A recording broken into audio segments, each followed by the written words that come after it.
मंत्र के समान अगर समझोगे तो तुम्हारा कल्याण हो सकता है। इसी प्रकार एक जय राजा कुमार का दरबार लगा हुआ था। तो उनके 4 मंत्री थे। 4 मंत्री थे तो 3 तो जो थे वो जैन धर्म में विश्वास नहीं रखते थे और 1 मंत्री जो था वो जैन धर्म में विश्वास रखता था। तो जो 3 मंत्री थे उन्होंने राजा को आकर कहा, ये राजन, बगीचे में एक मुनराज, जैनों के मुनराज आए हैं और जैनों के मुनराज बहुत गंदे होते हैं और वो कोड़ी हैं, उनको नगर में नहीं आने देना, नहीं तो सबको कोड़ फैल जाएगा। तो राजा ने सुना। जब राजा ने सुना तो वो जो धर्मात्मा होता है वो अपने धर्म की कभी बुराई नहीं सुन सकता। तो वो जो 4था जो मंत्री था तो उसने कहा, वो खड़ा हो गया और उसने कहा कि नहीं राजन, ऐसी कोई बात नहीं है, जैनियों के मंत्री ऐसे नहीं होते हैं, जैनियों के मुनि ऐसे नहीं होते हैं, उनके स्नान करने का उनका नियम होता है, इसलिए वो स्नान नहीं करते हैं, लेकिन वो कोड़ी नहीं होते हैं। तो राजा ने दोनों पक्ष की बात सुनी और बोले, अच्छा चलो ठीक है, कल हम खुद जाकर के वहां पर देखते हैं। तो जब दूसरा दिन हुआ तो राजा स्वयं अपने लेकर मंत्रियों को लेकर वहां पहुंचे। अब वो 4था मंत्री था, वो कह तो गया कि मन नहीं होते हैं, लेकिन वहां से जाकर वो सीधे वहीं पहुंचा जहां मुनराज विराजमान थे। तो मुनराज को देखते ही उनका वो मैं तो राजा से ये कह के आया हूँ, लेकिन उन मुनराज को कोई पूर्ववत ऐसा पाप कर्म का उदय था जो उनके शरीर में कोड़ हो गया। जब कोड़ हो गया था तो उन्होंने मुनराज को देखा तो वो बोले, वो बिंदी करने लगा, बैठ गया और बड़े अहोभाग से बोला, हे भगवान, मैं सभा में आज ये कह के आया हूँ कि जैनियों के मुनराज ऐसे नहीं होते हैं और आप भी इस तरह से। तो वो मुनराज मुस्कुराए बोले, ठीक है, कोई बात नहीं है, तुम चिंता नहीं करो, तो घर जाओ। तो उनसे कह दिया तुम घर जाओ। चला तो गया और रात भर उसको नींद नहीं आई। उसको क्या सुबह क्या कैसे होगा कि धर्म की विराधना होगी और मैंने इस तरह से सभा में ऐसा कहा। सुबह आके मुनराज के पास घर पहुंचा। जब मुनराज के पास पहुंचा तो उसने वो क्या देखता है कि मुनराज को बिल्कुल उनकी काया कंचन में थी और ऐसे दूसरे ऐसे चमकते थे जैसे सोने की तरह चमक रही थी। वो बहुत खुश हुआ और वो राजा के दरबार में पहुंच गया। बोलो चलो राजन, देखते हैं मुनराज कैसे बैठे हैं, क्या क्या।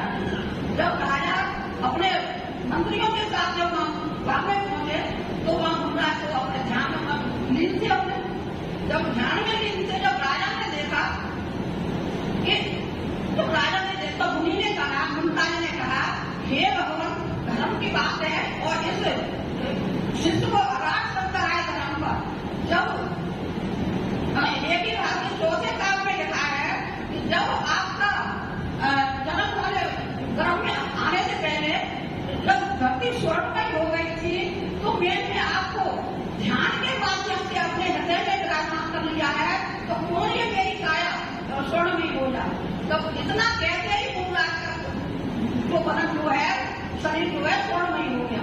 तो श्रद्धा ये कितनी बड़ी चीज है। अगर हम श्रद्धा से कोई भी काम करते हैं तो हमको फलीभूत होता है और श्रद्धा नहीं है तो हम जहाँ कहीं भी चले जाए हमारा कोई काम होने वाला नहीं है। तो जब राजा मंत्रियों के साथ पहुंचा वहां पर, जब देखते हैं जो मुनराज थे स्वर्णमय बैठे थे वहां पर, तो जब राजा ने नमस्कार किया मुनराज को और पूछा, हे भगवान, मैंने तो इस तरह से सुना था और ये हमारे मंत्रियों ने बहुत गलती की है, आपकी बहुत धर्म की विराधना की है, तो इनको ऐसे ऐसे दंड दिया जाए। तो मुनराज मुस्कुराए और बोले, नहीं राजन, उनका कोई दोष नहीं है, दोष उनका कोई भी नहीं है। उन्होंने जो कहा था वो बिल्कुल सत्य है, क्योंकि मुनराज कभी झूठ नहीं बोलते, कभी ये छिपाते नहीं है, मायाकारी कभी नहीं करते। तो उन्होंने कहा कि जो उन्होंने कहा वो सत्य था। कल तक जो उन्होंने कहा था 3 मंत्रियों ने वो वैसा ही था और आज धर्म के प्रभाव से और इस शिष्य की श्रद्धा से आज ये शरीर जो है स्वर्णमय हो गया है। अगर नहीं मानते हो तो आज मेरी कनिष्ठा उंगली में जो है अभी तक ये कोड़ का निशान है, उसे आप देख सकते हो। इसलिए आप उन्हें कोई भी दंड नहीं देंगे। तो राजा ने सम्मुख हो गया और राजा इतना मतलब जैन धर्म से प्रभावित हुआ कि मतलब उन्होंने भी फिर तबलीग किए और उन्हीं के चरणों में आकर के मतलब निवेदन किया, मुनि महाराज मेरा भी कल्याण कैसे हो, मुझे भी मार्ग प्रदर्शन करो। तो देखो पहले श्रावक जो आते थे तो मुंडा से निवेदन करते थे कि हमारा कल्याण हो।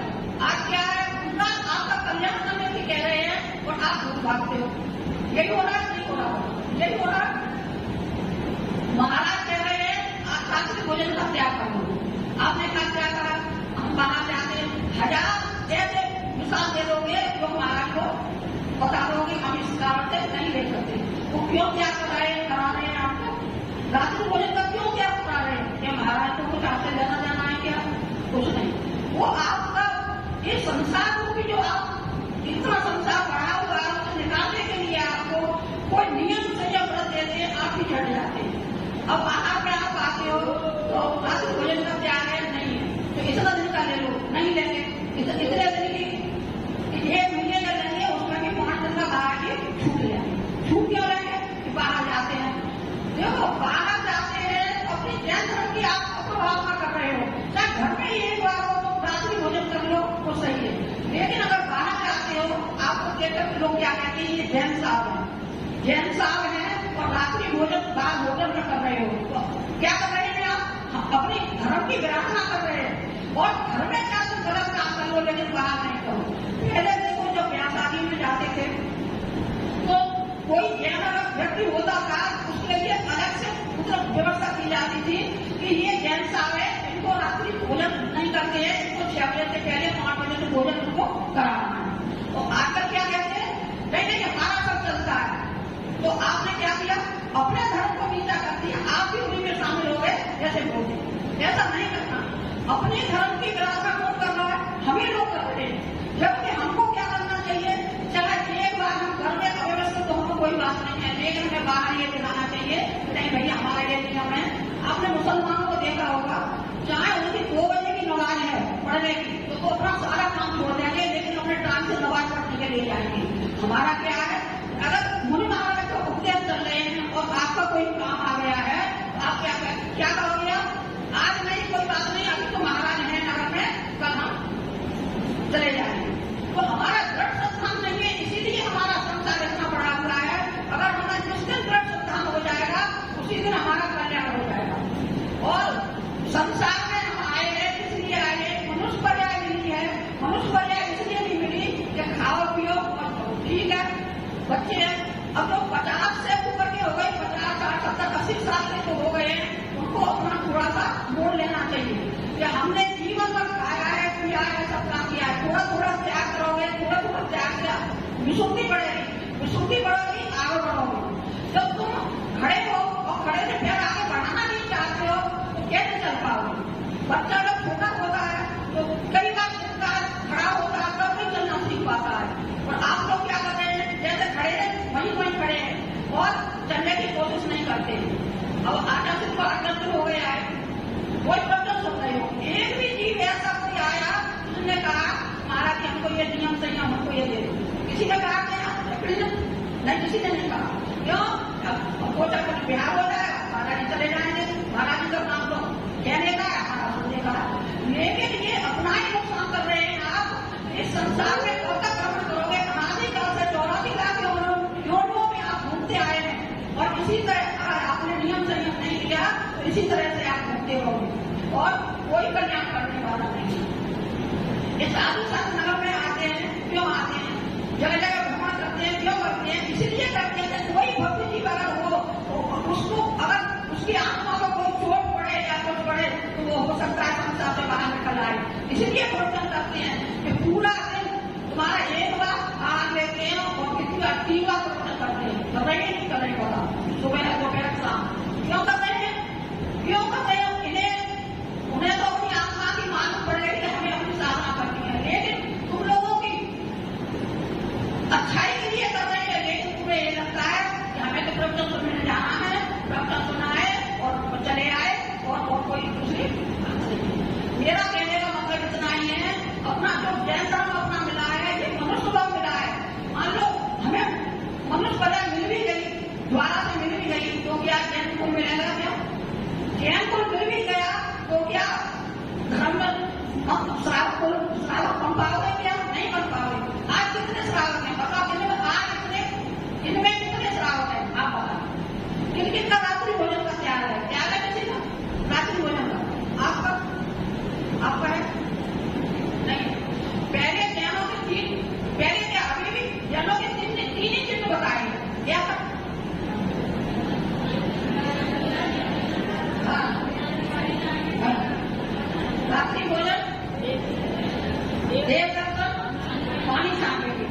तीनों नियम है आपके सबके, तीनों आप लोगों के हैं क्या? नहीं है। तो बताओ जैन, आप जैन ही नहीं बन पा रहे, शराब तो जब हो गया जैन भी नहीं बन पा रहे, जैन कहने की अनुयायी नहीं है। तो कहने मतलब ये अपने तीन जिंदगी इस शराब अच्छे से बात आता है इसको, लेकिन आज ये नियम ठीक देने पड़ रहे हैं। पानी छाट के पीछे मार करो, पियो और देव दर्शन करो और रात्रि में भोजन नहीं करो। तो हम कहाँ जा रहे हैं, कहाँ से और कहाँ जा रहे हैं? ये धर्म हमसे, हमारा सबसे अच्छा धर्म है, सब धर्मों में ऊपर धर्म है, और हम कहाँ जा रहे हैं? नीचे जा रहे हैं। पहले जैन साहब के नाम से पुकारते थे, पहले जैन साहब के नाम से पुकारते थे तो हमारा बड़ा माथा ऊंचा हो जाता था कि जैन साहब आए, बड़े नीचे से पुकारते थे। आज जैन साहब इतनी जैसे हो गए तो क्या जैनों की क्या हो गई? कुछ भी नहीं। इसलिए कहने का मतलब यही है, अपने धर्म का अनुसरण करो और